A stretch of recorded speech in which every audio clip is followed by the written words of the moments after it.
welcome to another video. And this video is about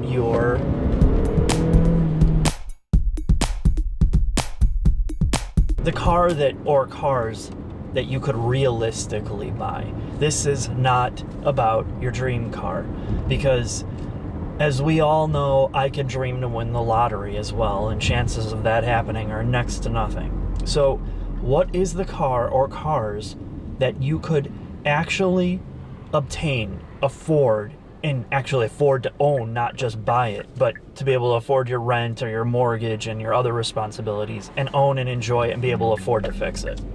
That's what I'm looking for, your top 3, and why, okay? So that's the mission. Now, let's talk about me.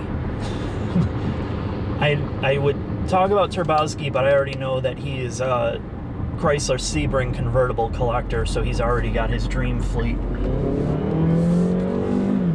The first car, which is not really a car that I would buy, is either a Rotax or a shifter kart. And one of the main reasons is because it's attainable.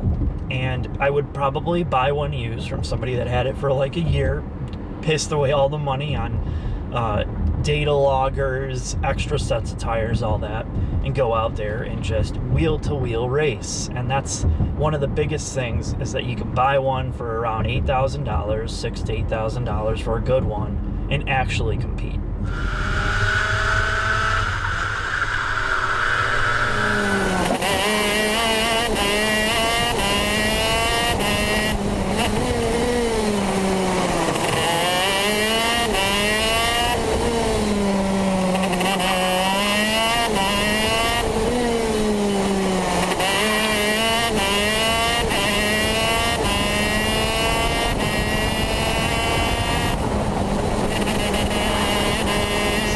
And that's a big thing, because when you get into cars, even if you buy a street car, you're going to either autocross it, you're going to work all week, and then you're going to have to sacrifice a whole day on your weekend, spend 8 hours on blacktop to drive for 5 minutes for an autocross, which can be fun, but it gets old when you blow your whole weekend doing it.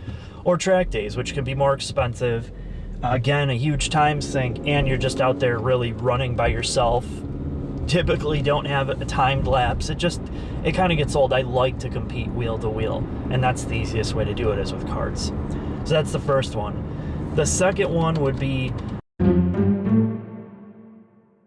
I would look at probably buying a used race car, something like a Radical SR3 or an SR8, because you can also, again, buy it used from somebody who has all the investment in it, suspension, all the data logging, and spare parts for between $50,000 and $80,000, depending on which model you get. And what you get is this.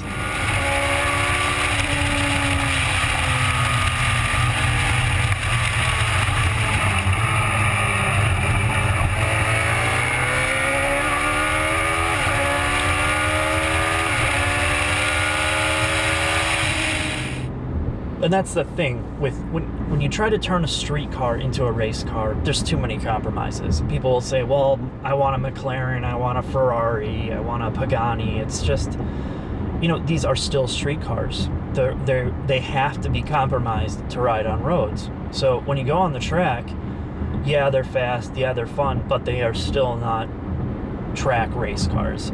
And something like a Radical gives you that ability to go balls to the wall. It's a physical experience. It's a no compromise experience, and it's just fun as hell. So, that would be more ideal. The next thing is probably the last car on the list. I was lucky enough to have plenty of time in the Atom 300 when it first came out in the US, and that's something I would probably get. And it's mostly because, yes, you can drive it on the street, which is kind of ridiculous, but it's mostly a track toy.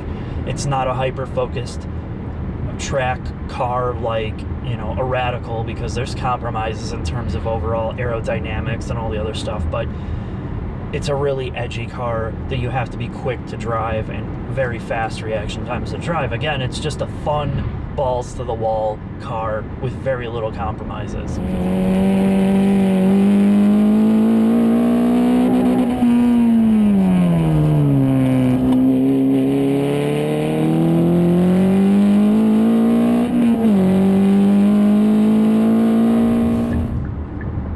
let's hear what you have to say. First, God, I love taking my Korean sports cars for a ride.